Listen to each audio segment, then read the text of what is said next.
Hello everyone and welcome back to another video from Wake&Tech.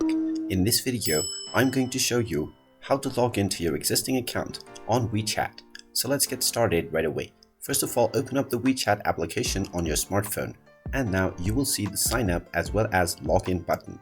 Go ahead and tap on login to log into your existing account, and now you will be asked to enter your country or region as well as your phone number.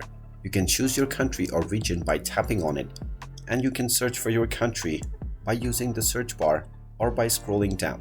After selecting your country, just enter your phone number and then tap on accept and continue. You will then be asked to enter the verification code that has been sent to your phone. Just enter the verification code within the given screen and then you will be logged into your WeChat account right away. You can also log in by using other options by tapping on other login options, and you will find the option to log in with your Facebook as well as your email address and your WeChat ID. And there you have it. That is how easy it is to log into your account on WeChat.